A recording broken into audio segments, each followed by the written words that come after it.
desenho eu levei lá no Ministério Público, escuta, nem fala de quem fez, né? Será que não dava para colocar na contracapa esse desenho? Não, vai tirar toda a seriedade da obra. Por que seriedade da obra? Vai mostrar o que uma criança pensa, né? Enfim, consegui convencer lá a nossa cônsul que era importante ter uma capa mais formal na frente e uma contracapa atrás. E ela não conhece todas aquelas leis que a Márcia botou aqui, né? Estatuto da cidade, plano de diretores dos municípios, código florestal, questão de índice, do zoneamento, que tem que ter área verde, que tem que ter área adicional, que tem que ter APP, que tem que ter imóveis tombados, que tem que ter isso e aquilo. E ela desenhou certinho uma cidade com um curso d'água, com a preservação permanente, com uma praça, um campo de futebol, uma igreja, ruas largas, avenidas sinalizadas, sinaleira, uma área verde preservada. Ou seja, está dentro de nós, da nossa criança, o que a gente sabe que precisa para o nosso bem-estar. Como viver bem. A gente quer se deslocar rápido para algum local com segurança. A gente quer ter uma praça para passear. A gente quer ter uma área verde preservando o curso d'água de forma que com a chuva não haja uma inundação, além daquela natural ali, daquele curso d'água. Aí eu fiz a pergunta depois, quando eu usei essa conversa assim, a primeira vez, eu me questionei justamente o que nos leva a derrubar essa criança que existe dentro de nós, que sabe qual é a cidade perfeita e faz com que nós hoje moramos em ambientes totalmente, ou muitas vezes, insalubres, seja do ponto de vista de poluição atmosférica, riscos de desabamento, de assaltos, de crimes que acontecem, de acidentes de trânsito, enfim, a gente acaba prejudicando aquilo que a gente sabe como deveria ser. Eu penso que só tem dois motivos que falam, interesses escusos, né? Porque senão era mais fácil de acontecer algo que a gente imagina que seja possível. Cada cidadão aqui das suas comunidades sabe o que é ideal. É claro que deve vir aquela questão, mas agora é tarde. Nunca é tarde. Dá para corrigir. Embora cada vez mais nós estamos trabalhando com regularização. E sempre que a gente usa a palavra na época, a gente trabalhou muito na época de execução penal, que vem a ressocialização, reintegração. Como se nunca foi sociável, aquela história toda. Como regularizar algo que nunca foi, não era regular já antes? Dá.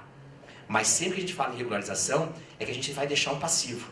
Vai deixar algo que não vai ficar como deveria ser. E isso uma hora é cobrado. A natureza cobra. O nosso estresse diário vai cobrar até a nossa saúde física e mental. Então, gosto de fazer esse apontamento justamente para mostrar que, às vezes, dentro de nós a gente sabe como que deve ser feito e a gente não pode que outros elementos externos, gostei daquela expressão, como é que é a ganância?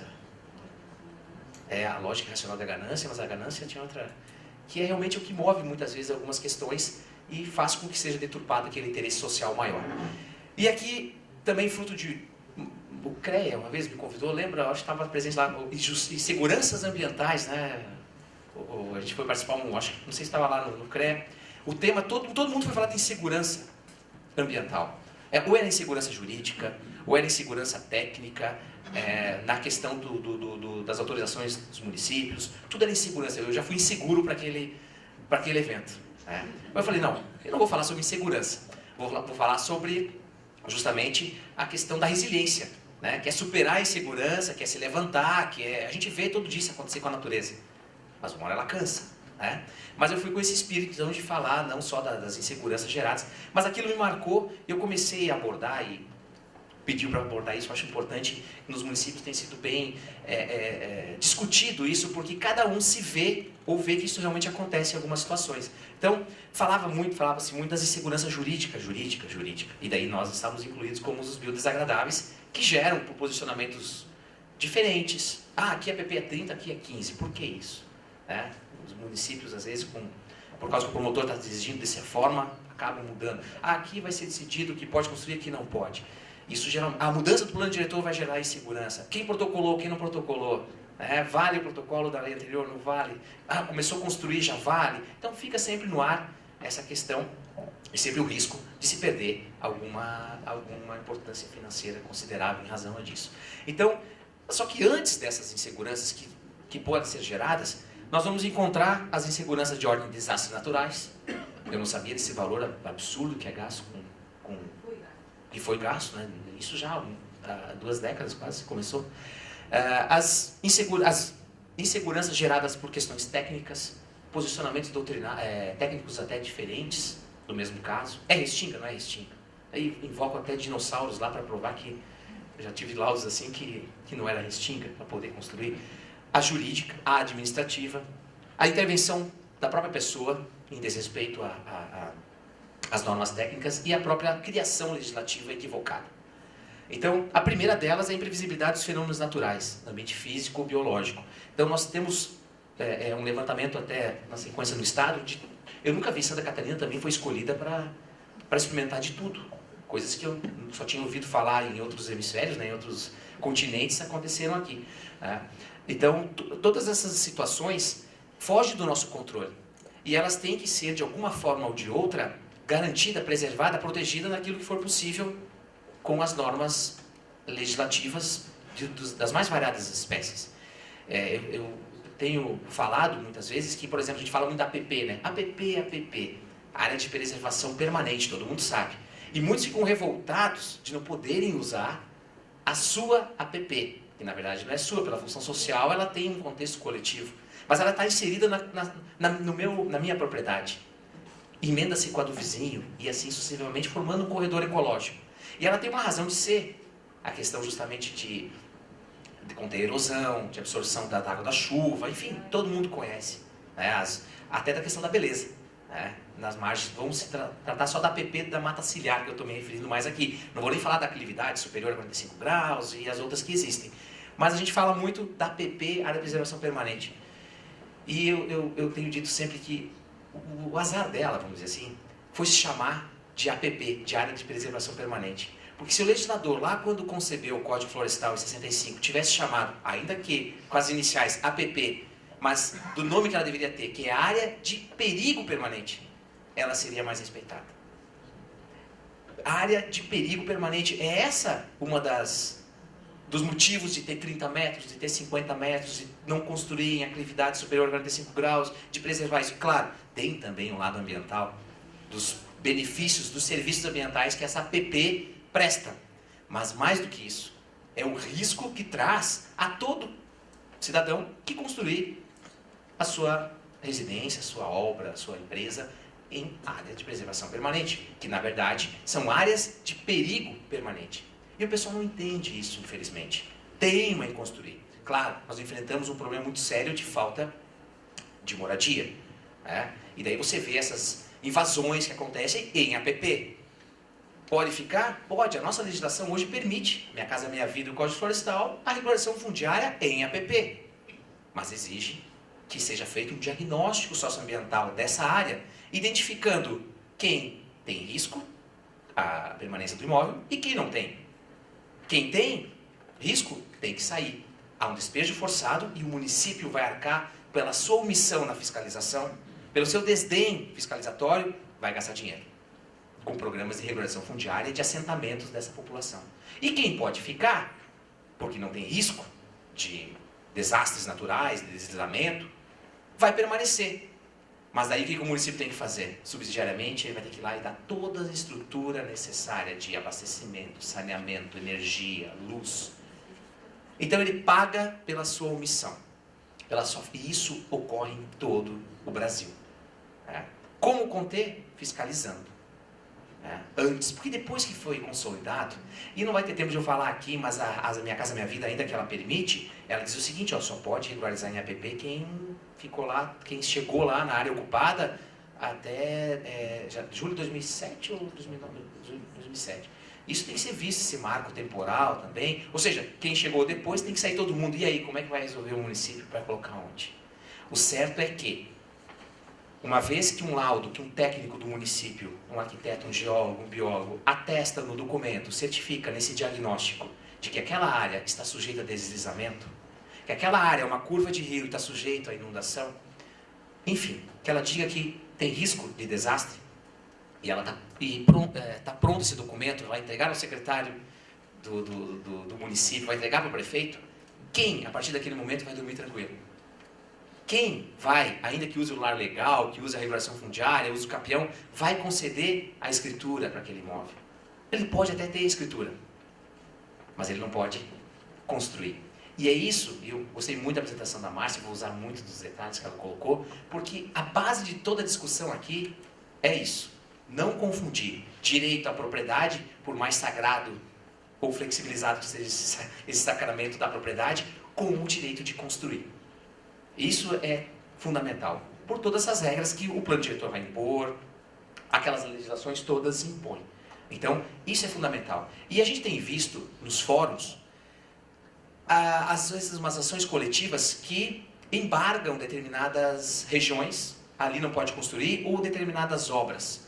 Por exemplo, agora a gente conseguiu estar fazendo um TAC com a Celesc, que só vai ligar a luz, energia elétrica, em obras novas que tem a BITSE. E em obras velhas, só aquelas que são passíveis de regularização fundiária, cujo diagnóstico foi feito, reconhecendo como área urbana consolidada, a gente vai ver rapidinho ali o artigo 47.2, que tem que preencher o requisito, e o diagnóstico apontar que não tem risco. Aí, ou seja, ser inserido no processo de regulação fundiária, pode ligar. Então, os órgãos, tanto a Casan quanto a Celesc, estão celebrando esse documento conosco. Por quê? Porque quem que vai regularizar, vai colocar energia elétrica numa habitação que está dentro de um laudo que diz que aquilo tem risco? Nós vamos estar testando, né, que aí o seu túmulo vai ser feito mesmo na sua propriedade. Aí que vem o maior, vamos dizer assim, de forma bem fiel à expressão da palavra lar, né? Vai ser o seu lar derradeiro. Né? A gente ri, infelizmente, mas nós enfrentamos isso esse ano em vários locais. Pessoas que tiveram suas casas levadas no interior do estado, e eu visitei esses municípios depois, e na sequência entraram com pedidos na prefeitura para construir no mesmo imóvel, no mesmo lugar. Teve gente até que perdeu o terreno, mas daí já estava fazendo um aterro, pedindo para fazer terraplanagem. Então, claro, nós temos o problema da falta de moradia, vamos enfrentá-lo então de alguma outra forma, né? Mas não dessa maneira aonde todos poderão ser responsabilizados por essa autorização ou omissão, né? Então, a imprevisibilidade dos fenômenos naturais. A outra, as estatísticas aqui das ocorrências, saiu no DC agora de 2015, a legislativa. O legalismo messiânico, né? Hoje eu usei essa expressão numa pesquisa, onde o município aprovou uma lei, tem um plano diretor bonitinho com as regras estipuladas, e uma lei pontual para um loteamento. Totalmente dizendo assim, aqui só precisa isso. Poxa, isso é uma lei casuística, um legalismo messiânico, que está fazendo um favor, o legislativo fez, sancionado pelo prefeito, não pode. Como é que pode ter uma lei pontual para determinado empreendimento em detrimento de uma regra geral que o plano diretor traz? Não pode. Depois teve outras até para condomínios fechados também. Não dá. Se a regra geral é de uma forma, não pode ter leis pontuais para atender determinadas demandas. Isso sim é que gera injustiça, insegurança, né? E não, aí quando a gente vai agir, aí todo mundo reclama. E o interessante, o mais frustrante na nossa atuação, e eu trabalhei muito na área do consumidor, é que os consumidores só batiam na minha porta quando dava problema no empreendimento. Mas enquanto ele conseguiu comprar tudo frio, estava tudo legal. Agora, principalmente que daí não entregaram a escritura, não entregou. Falei, mas para isso aqui tem um loteamento todo clandestino, irregular.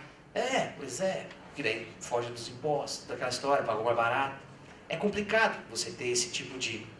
Daí, agora que deu problema, daí você vem nos socorrer. Mas até então também estava incorrendo em crime. Porque quem oferta, quem compra, para mim está tudo no mesmo balaio. Então, tudo bem, nunca é tarde para se regenerar. Vamos ajeitar essa situação, vamos trabalhar. Mas há uma falta de sensibilidade, justamente, de a lei de Gerson, né? Infelizmente, no Brasil, quando a gente fala assim, pô, que legal, não é que está cumprindo a legalidade da lei, é que está ganhando vantagem, está tirando proveito. Ó, que legal, pô, aquilo lá, né? Pô, legal que eu fiz. Então, a gente tem que mudar um pouco esse conceito, e eu enfrentei muito isso, enfrento na área do consumidor, na área do meio ambiente. Né? Então, a ausência de técnica legislativa, eu mesmo, quando eu vou ler os planos diretores de alguns municípios, lá em Chapecó, agora eu tive que participar, dá uma preguiça, dá um cansaço. É mais ou menos assim, quando a gente vai comprar uma passagem aérea, ou, sei lá, algum contrato, daí aparece na tela, não tem que... Você leu e assume todo, como é que é? Leu e concorda com todos os termos do contrato. Alguém leu? Não, só bota sim. Dá vontade de fazer isso no plano diretor também. O plano diretor tem uma técnica que é parecida com o contrato de adesão. A gente não lê o contrato de adesão que a gente faz do seguro do carro, né? Do compra de um imóvel, às vezes, até.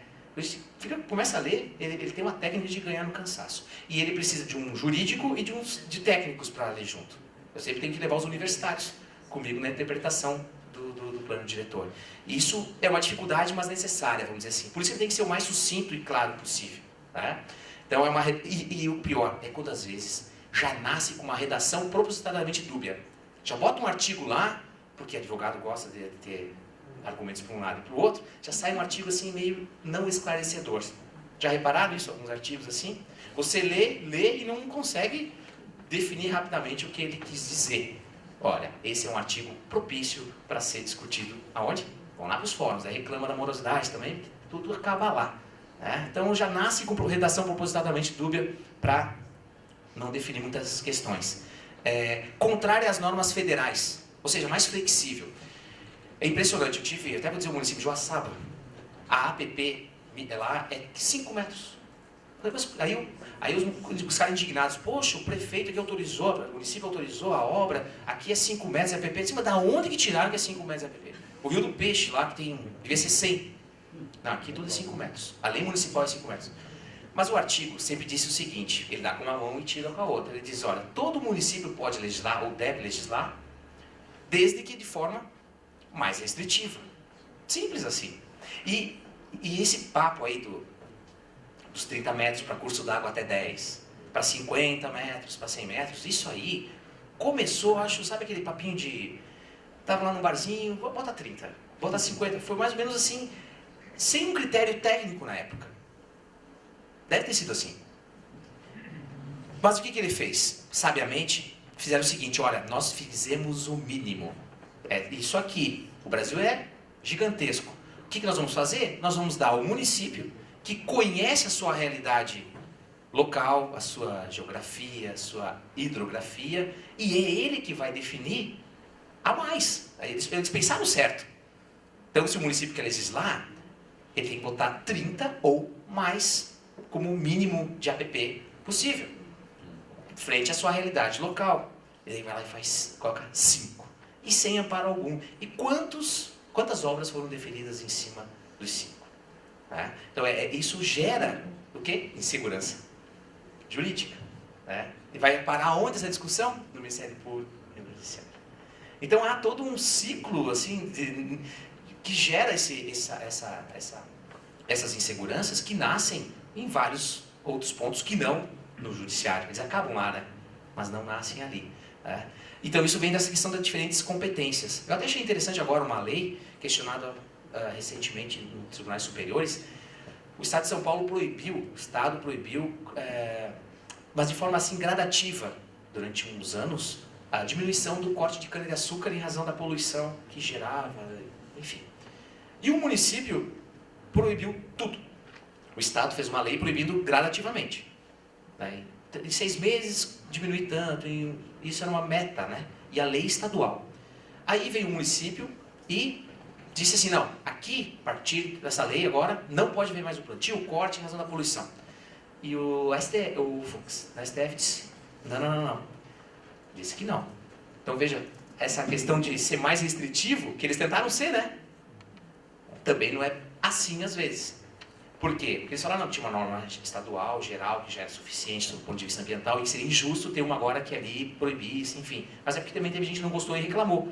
Então vejo que às vezes ela também, essa questão da mais restritiva, ela é discutível, mas não em APP. Em APP, no mínimo, ele vai ter que botar a metragem do Código Federal. E o nosso Código Estadual, ambiental, também criou algumas heresias ali.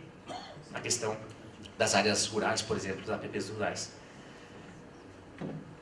A jurídica, nós temos problemas, claro, como eu falei, decisões contraditórias às vezes. Nós temos o problema de ações coletivas, mas que aconteceram agora, proibindo, como eu estava comentando, embargando determinadas obras, ou proibindo a ligação de luz de uma região inteira, de vários imóveis. Aí o que o cidadão, né?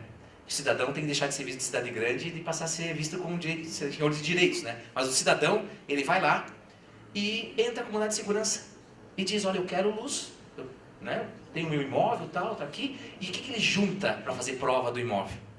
E daí o juiz, que não conhece a ação coletiva, que está com uma liminar proibindo a ligação de luz numa ação civil pública, naquela ação individual, ele concede. O que os outros todos vão fazer?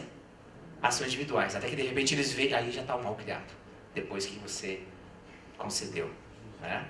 Aí já criou as jurisprudências, aí todo mundo se sentindo naquele direito, e você tinha uma ação coletiva protegendo, e ações pontuais individuais estão sendo ajuizadas. Então há esse descompromisso, às vezes, essa falta de informação que podia tirar um pouco de ideia. É injusto para aquele que não tem e ele está buscando a forma de uma segurança. A questão da dificuldade da prova, né? A gente tem uma dificuldade muito grande, às vezes, de valorar um dano ambiental, de buscar essa prova. Temos que aprender melhores técnicas de mediação e negociação, não só para realizar ataques, né, os termos de ajustamento de condutas, mas também para mediar conflitos de invasões, conflitos sociais. Isso é necessário. Chegar numa audiência pública, que não era o caso aqui, mas discutir como é que nós vamos tirar quem tem que sair e como é que vão... Eu me lembro lá no Lajeado de São José, lá em Chapecó, em 98, eu fui lá fazer uma audiência onde nós começamos, não tinha Minha Casa Minha Vida, mas a lógica era sempre a mesma. Fica quem pode ficar, quem não tem risco, e sai quem tem que sair. Usa o capel para quem pode, quem não pode, vai sair. E daí na hora que eles tinham invadido áreas verdes, áreas institucionais, doadas pelo proprietário de um loteamento ao município. Não sei se vocês já ouviram isso acontecer, mas o município não fez nada na área verde, na área institucional, e o pessoal se assentou ali, uma casinha, no dia seguinte outra casinha, o filho casou, mais uma casinha, e vai expandindo. E aquilo virou mais de uma centena de famílias de construções. Opa, vamos lá resolver? Vamos. Primeira coisa, ninguém constrói nada amanhã, a partir de amanhã. Minha Casa Minha Vida trouxe um marco temporal, mas na época não tinha, então nós acertamos com o presidente lá da Associação dos Moradores, agora quem chegar não tem, vai ser compromisso do município de derrubar a casa. Mas todos vocês que estão aqui, que invadiram, ocuparam, nós vamos dar um jeito. Quem pode ficar, fica, quem não pode, vai sair. Trabalho árduo de levantamento, assistência social, meio ambiente, diagnosticar quem pode sair, quem não pode. Quando a gente chegou finalmente na quem poderia sair e quem poderia ficar, a maioria, felizmente, por uma questão até de manter esse pessoal junto, né? Porque a gente já teve casos onde houve o desmantelamento que o negócio se perde, a índice de criminalidade aumenta, enfim, tudo isso. A realidade é outra. Mas a maioria pôde ficar, alguns saíram, eram poucos. O município daí conseguiu arcar com aluguel social, com uma construção, enfim. Quando estava tudo certinho, tinha um pessoal lá que eu não conhecia muito lá da discussão, daquele... Não eram os invasores, os que estavam lá para resolver o problema de ficar. Era um outro grupo, tão grande quanto. E daí um senhor grande, forte, lá levantou e disse, olha, eu sou um dos adquirentes do lote, do empreendimento que foi feito, cuja área institucional foi doada e foi invadida. Quer dizer que eu vou ser vizinho deles? Como é que pode? Quer dizer que eles não vão pagar nada e vão ter um lote do tamanho do meu? Vão andar na mesma rua que eu ando? A luz vai chegar para eles? A água? E eu sou caminhoneiro, trabalho a semana toda, muitas vezes finais de semana. Minha mulher fica aqui com meus 2 filhos. Eu comprei aqui porque nessa área institucional, o empreendimento e o município aprovou que ia ser uma creche, um posto de saúde e um campo de futebol. 3 prioridades eu acho também muito importantes. E aonde que vai estar isso aí? Agora, a minha creche, a área onde seria a minha creche, posto de saúde, campo de futebol, é a casa deles. Eu paguei, na época lá, não sei quantos, 60 prestações de R$300 e continuo pagando. E você, dono desse terreno. Quando eu estava pensando que estava tudo bem encaminhado, né? Estava tudo direitinho, veio isso. E daí, já é difícil solucionar esse problema da regularização fundiária de quem fica e quem sai. A área urbana consolidada, embora longe dos conceitos da época, tinha aquela resolução que virou 47.2 da Minha Casa Minha Vida, tinha luz, tinha água, tinha rua, bastava. Depois nós vamos ver como chegar ao resto. E agora, como resolver aquele problema? Aí que vem a questão social. Tentar o bem-estar, alguém vai sair perdendo. Né? Então eles vão ter que ficar ali, vai ter que ser feita essa moradia. Agora, o município, novamente, e sempre sobra para o município. Ele vai ter que pegar e desapropriar ou doar uma área equivalente àquela que ele não cuidou, ali pertinho, o mais perto possível, para sair a creche E lá eu dei minha palavra e o TAC foi nesse sentido. Vai ter que fazer, tem que ter uma área igual para ter tudo aquilo que foi prometido e que não teve. Claro, não vai ficar tão perfeito, tão perto como seria. E às vezes não fica mesmo. Mas também não pode levar lá para um outro bairro, outra região. Ele tem que atingir aquela comunidade. Não é o ideal? Não é. Mas o senhor e toda aquela familiarada lá, o pessoal, vão ter que entender que é a única forma de equacionar o problema. Não é o ideal, mas... Administrativo, então. Estrutura, capacitação dos órgãos ambientais, hoje nos municípios são precários. Nós temos agora 69 municípios, por exemplo, que estão licenciando no Estado. Fizemos um levantamento com o Tribunal de Contas do Estado. O Carlos Tramontim ajudou lá, o Azor, a gente fez um questionário. Nenhum preenche as regras da 140 ou as resoluções do CONSEMA. Os 69 municípios que hoje em Santa Catarina licenciam não estão de acordo. Mandamos o material para os promotores, vão ter que suspender o licenciamento até que faça adequação. Ninguém quer que pare de licenciar. Mas é que se o município quer, ele tem que ter estrutura. Tem que se adequar. Né? A descontinuidade das políticas públicas, a omissão, o descuido na instauração e instrução de processos administrativos, isso é um grande problema. O município, se ele tem uma equipe, ele não pode cair no descrédito de instaurar ou não fazer nada, ou instaurar e não terminar aquilo.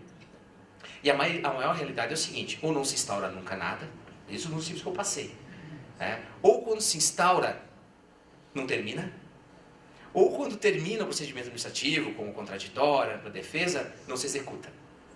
Né? Essa é a realidade do poder de polícia do município. Daí acaba que tem que ir onde? Daí para buscar alguma coisa no judiciário. Então deve haver um equilíbrio na atuação, porque na área ambiental é o tríplice sancionamento, penal, civil e administrativo. Cada um na sua esfera tem que esgotar a sua tramitação. Mas é claro que incomoda, muitas vezes, são os embargos que são feitos e o fiscal vira as costas e o embargo é desrespeitado. Isso é inadmissível, porque já é difícil fiscalizar. E quando ele acontece, é feito o embargo, a pessoa desrespeita. Né? Agora chegou uma comitiva ali na promotoria, eles me chamaram de Florianópolis, que vários imóveis, até sendo na televisão, lá no Santinho, ingleses, as pessoas construíram um andar a mais. Vários imóveis, era para ser 2 andares, fizeram 3. E daí foi todo mundo lá na promotoria. Olha, a gente quer, e daí tem que causar estranheza. Quando chega para o que a gente quer fazer um TAC, aqui, tem alguma coisa que a gente tem que pensar, né? Porque ninguém quer, de repente bate lá querendo fazer. Bem, a gente faz um ajuste de conduta, mas a gente só pode fazer se tiver amparo legal. Todos, Márcia, tinham sido embargados e avisados. Olha, você só pode construir e que para aqui. E não os respeitaram. Aí um assim falou assim, mas eu não posso ficar com esse 3º andar aqui, que fez uma cobertura, e pintar uma escola. Eu falei, meu amigo, se a gente fizesse isso, todas as escolas do estado estariam brilhando. E eu estaria incentivando a que todo mundo pintasse escola ou creche, a gente ia partir para outras coisas. Mas não é a ideia da compensação. A valoração do dano ambiental urbanístico é muito difícil. Então a gente tem que evitar que aconteça. Se aconteceu, existem casos e casos. Nesse era mais afrontoso, porque muitas vezes é um erro de proibição, a pessoa ignora mesmo as normas, foi clandestino e não irregular, que esse caso ele sabia que não podia, e foi embargado e continuou, então ele afrontou todo mundo. E agora ele quer pintar uma escola para ficar com um andar. Infelizmente, eu digo isso, o transtorno é muito grande, vai ter que entrar com uma ação demolitória desse andar todo. Não tem outra saída. E não é agradável fazer isso. É complicado. Agora nós tivemos um caso também de 2 construções do prédio ali da Corubi, 2 blocos. Bloco A e B. O B em APP, embargado. Construiu. E geralmente é o que mais anda, é o mais rápido. Ficou pronto. Chegamos, a ação ajuizada, o embargo também judicial, desrespeitou o embargo, construiu, porque ninguém consegue ficar lá fiscalizando. Audiência. A pedido de demolição da unidade toda. Aí chega lá o empreendedor, não, esse aí está todo vendido, 48 apartamentos. Também é rapidinho para vender, nunca vi, né? Esse está todo vendido, o que estava em APP. Aí vem quem? Vem as pessoas de boa fé, terceiros de boa fé, que não tem nada a ver com a história, que compraram o imóvel. Bem, vamos avaliar, não tem risco lá de inundação, disso aqui? Não, não tem. A APP já está meio que... Aí tu tem que caminhar para uma composição. E a pedido era de demolição, mas daí todo o rolo que ia dar, né, de ambiental e de direitos de terceiros ali. Qual foi a sentença?